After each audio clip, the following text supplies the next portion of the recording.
고백하심으로 새벽 예배 시작하겠습니다. 전능하사 천지를 만드신 하나님 아버지를 내가 믿사오며 그 외아들 우리 주 예수 그리스도를 믿사오니 이는 성령으로 잉태하사 동정녀 마리아에게 나시고 본디오 빌라도에게 고난을 받으사 십자가에 못 박아 죽으시고 장사한 지 사흘 만에 죽은 자 가운데서 다시 살아나시며 하늘로 오르사 전능하신 하나님 우편에 앉아 계시다가 저리로서 산자와 죽은 자를 심판하러 오시리라. 성령을 믿사오며 거룩한 공회와 성도가 서로 교통하는 것과 죄를 사하여 주시는 것과 몸이 다시 사는 것과 영원히 사는 것을 믿사옵나이다. 아멘. 찬송가 370장 찬양하겠습니다. 370장입니다.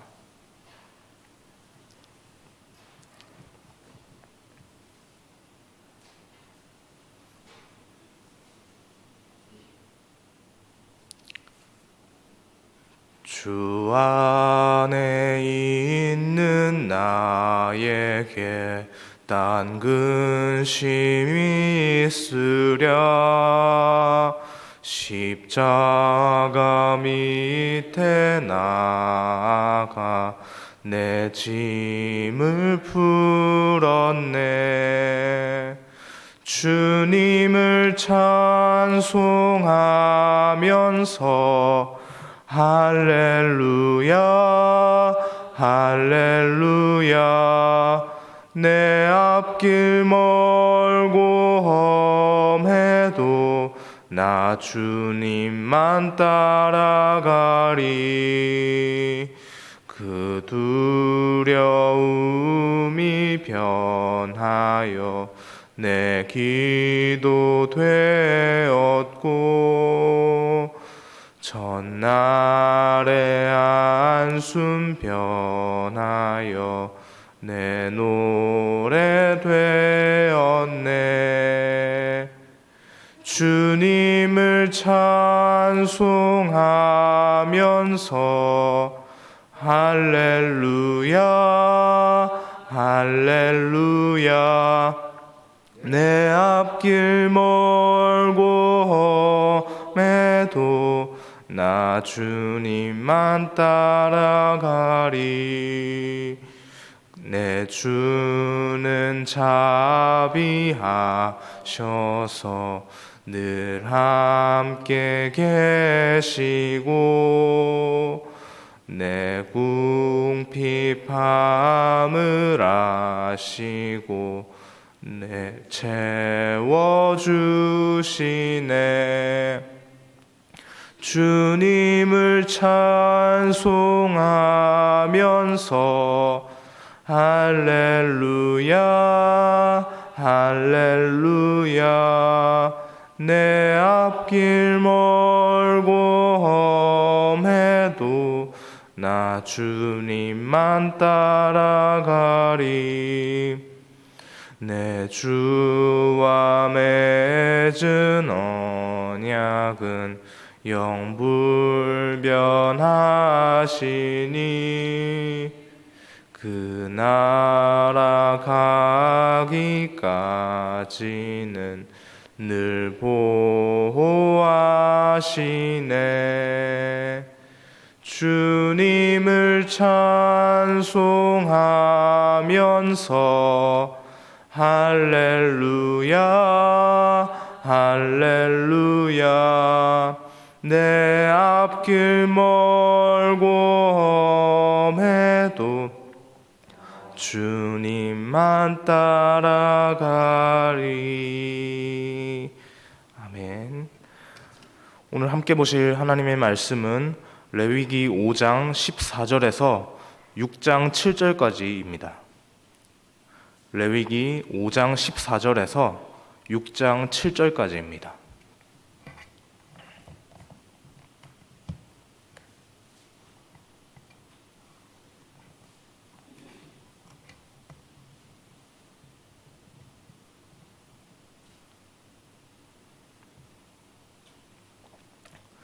찾으셨으면 한 절씩 교독하겠습니다. 여호와께서 모세에게 말씀하여 이르시되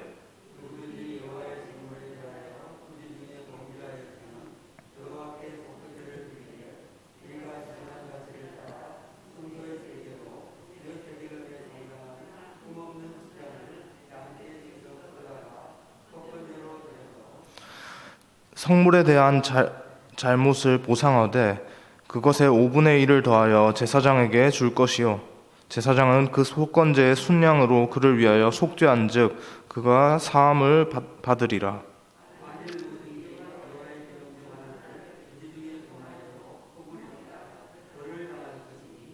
그는 내가 지정한 가치대로 양떼 중 흠없는 순양을 속건제물로 제사장에게로 가져갈 것이요 제사장은 그가 부지 중에 범죄한 허물을 위하여 속죄한즉 그가 사함을 받으리라.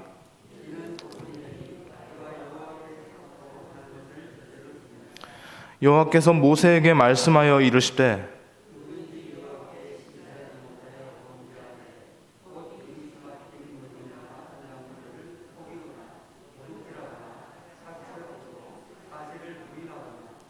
남의 잃은 물건을 줍고도 사실을 부인하여 거짓 맹세하는 등 사람이 이 모든 일 중에 하나라도 행하여 범죄하면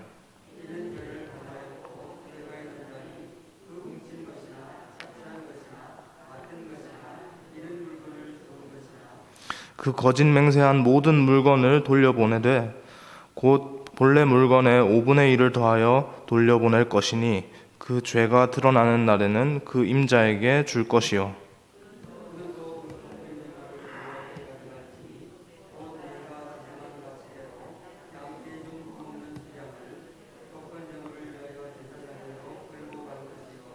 함께 읽겠습니다.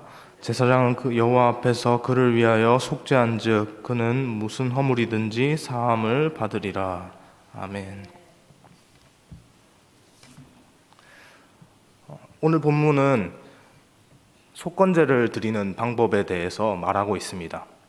속건제는요, 하나님과 이웃에게 끼친 그 피해를 보상하고 잘못된 것을 그렇게 바로잡기 위해서 드리는 제사입니다.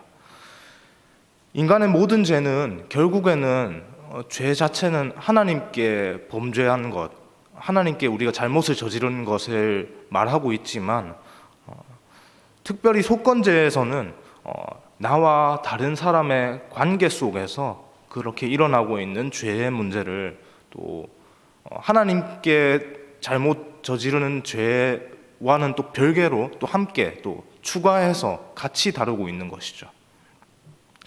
오늘 본문은 크게 두 부분으로 나누어집니다.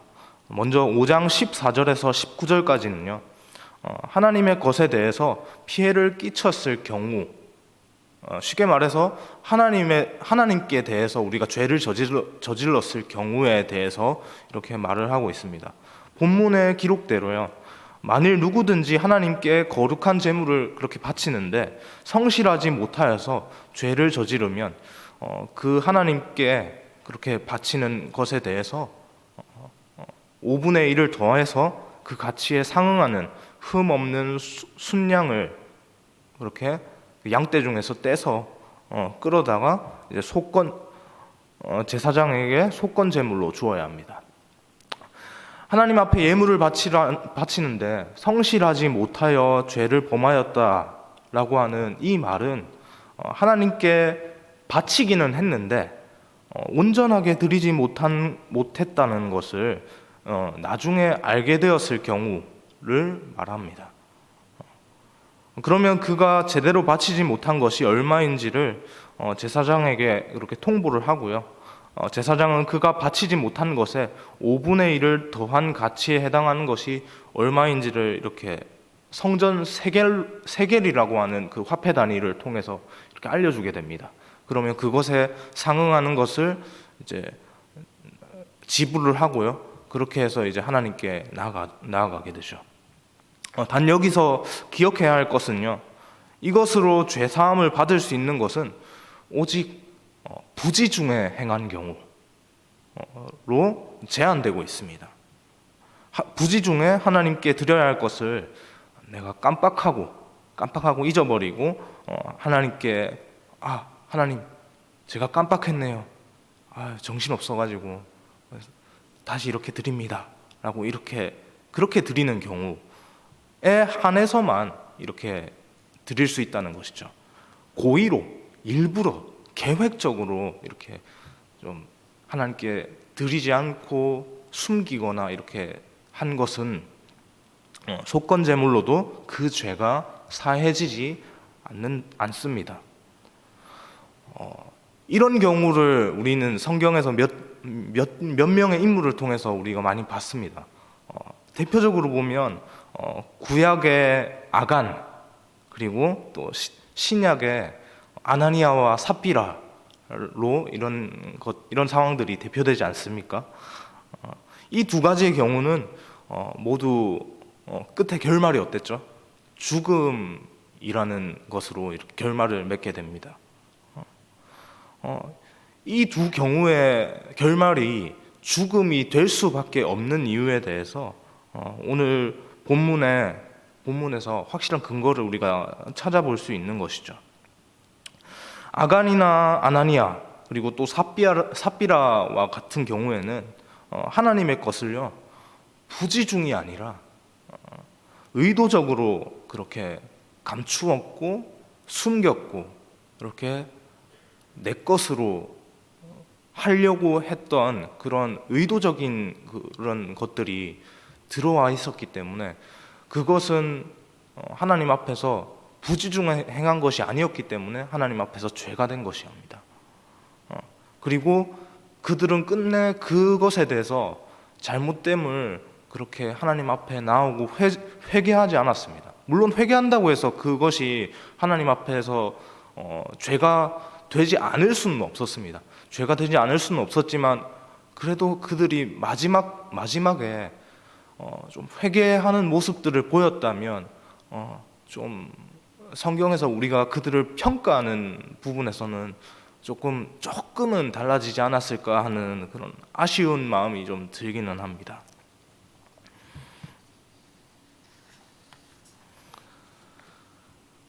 다만 우리는 오늘 본문을 볼 때 하나님께 바쳐야 할 예물을 바치지 않은 것이요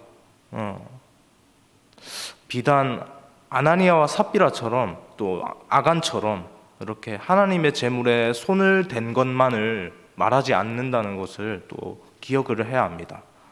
로마서 12장은요 하나님 앞에서 우리 몸을 거룩한 산 제물로 드리라고 말합니다. 하나님 앞에서 우리는 하나님께 바쳐질 우리 자신 한 명 한 명이 다 거룩한 산 제사의 산 제물입니다. 그 산 제물이 하나님께 예배를 드리지 않습니다. 예배를 드리지 않는다면 그러면 아간이나 아나니아 삽비라처럼 하나님의 것에 손을 대서 하나님께 피해를 끼친 그 죄를 저지른 것이나 다름이 없는 거죠. 왜냐하면 예배 때 그 영광은 모든 것은 하나님의 것이니까요. 우리가 마땅히 하나님께 드려야 할 것인데 의도적으로 우리의 마음이 하나님께 향하지 않고 하나님께 예배드리지 않는다면 그것은 하나님께 심각한 죄를 저지르는 겁니다. 흔히 이런 말들을 하죠. 모르고 짓는 죄보다 알고 짓는 죄가 더 나쁘다. 그것이 바로 이것입니다. 우리가 하나님이라는 존재를, 하나님이라는 것을, 하나님께 우리가 예배 드려야 한다는 것을 모르고 그렇게 예배를 드리지 못했다면, 그것은 하나님께 영광을 드리지 못했다면 그것은 부지중에 짓는 죄와 같은 연장선에 있겠지만, 우리가 하나님께 마땅히 드려야 할 영광임을 알고도, 그렇게 하나님께 예배 드려야 함을 알고도 의도적으로 하나님께 영광을 올려드리지 않고 하나님께 예배 드리지 않는다는 것은 거룩한 산제물, 우리가 하나님께 올려드려야 할 그 예배자로서의 그런 것들을, 하나님께 올려드려야 할 것들을 의도적으로 드리지 않는다는 것이죠. 그렇기 때문에 그것은 하나님 앞에 죄가 되는 것입니다.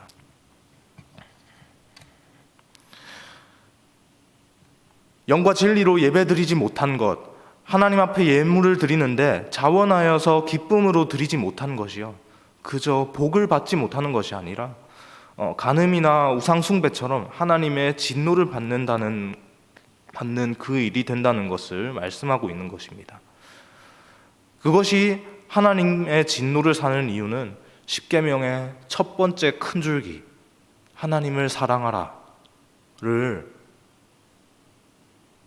바로 대척점에서 반대하고 있기 때문입니다.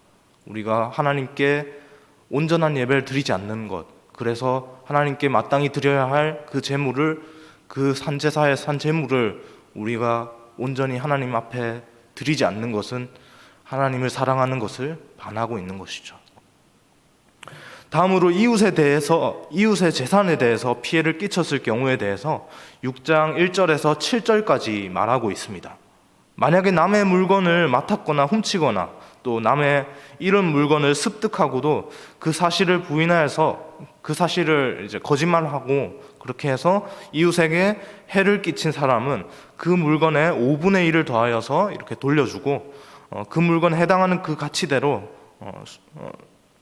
그 순양을 끌어다가 속건제물을 제사장에게 주어야 합니다. 그래서 그 제사장이 그를 위하여 그 속건제물로 그것을 이렇게 바치면 그의 죄가 또 사함을 받는 것이죠. 속건제가 나머지 4가지 제사와 다른 점이 바로 이것에 있습니다. 죄에 대한 회개 기능뿐만 아니라 하나님께 또 이웃에게 실제적인 보상이 되어야 함을 이렇게 말하고 있는 겁니다. 진정한 크리스찬은요, 말만 번지르르하게 이렇게 막 이제 포장해서 또 이렇게 하는 그런 사람이 아닙니다. 행동으로 보이는 사람입니다. 나의 어떤 행동으로 내가 어떤 잘못된 행동을 했습니다. 그런데 그 행동으로 인해서 하나님과 또 그 옆에 있는 내 옆에 있는 이웃이 피해를 입었습니다. 금전적인 실제적인 어떤 눈에 보이는 피해들을 입었습니다. 그것에 대해서 미안한 마음과 또 죄스러운 마음을 갖게 되죠. 그러나 그 죄스러운 마음을 대해서 갖고 이렇게 사과한 것, 그것으로만 그친다면 그것이 우리가 신앙인으로서 해야 할 도리가 다 끝난 건가요? 그렇지는 않습니다. 오늘 본문에서 바로 그것을 말하고 있는 것이죠. 나의 행동으로 이웃이 피해를 입었다면 그것에 합당한 만큼 외적인 보상 또한 이루어져야 하는 것입니다. 십계명의 커다란 줄기, 바로 두 번째 부분에 해당하는 것이 바로 이것이 아닙니까? 이웃을 사랑하라. 이웃을 사랑하는 이 영역을요, 이렇게 지키는 것입니다.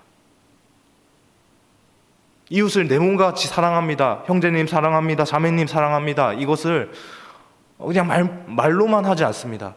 내 옆에 있는 사람이 아픔을 겪고 실제적으로 어려움 당하는 것을, 그리고 내가 그 옆에 있는 사람에게 그런 아픔을 실제적으로 주었다면 그 주었던 것에 대해서 내가 말로만 가서 아이고 죄송합니다 라고 얘기하는 것이 아니라 그 마음을 담아서 합당한 피해를 보상할 수 있는 그런 것들을 실제적으로 행동으로 보여주어야 한다는 것이죠. 말씀을 정리하겠습니다. 속건제를 통해서 하나님께서 우리에게 하시는 말씀은 하나님의 지엄한 10가지의 십계명, 그 10가지의 계명에 담겨있는 정신을 잘 지키라는 것입니다. 그것이 무엇이었습니까? 하나님을 사랑하는 것과 이웃을 사랑하는 것이었죠. 우리는 하나님께 먼저 사랑을 받았습니다.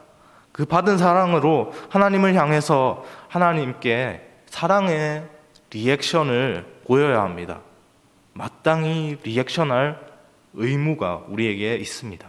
뿐만 아니라요, 그 하나님께로부터 우리에게 확 부어져서 넘쳐 흐르고 있는, 우리 마음속에 넘쳐 흐르고 있는 그 하나님의 사랑을 이웃에게 전해야 합니다. 그것을 어떻게 전해야 합니까? 내 이웃을 내 몸과 같이 사랑해야 하는 것이죠. 그런데 만약 내 몸과 같은 내 이웃이 나로 인해 피해를 입었습니다. 진정으로 하나님의 마음을 품는 사람은요, 그 순간에 내 이웃이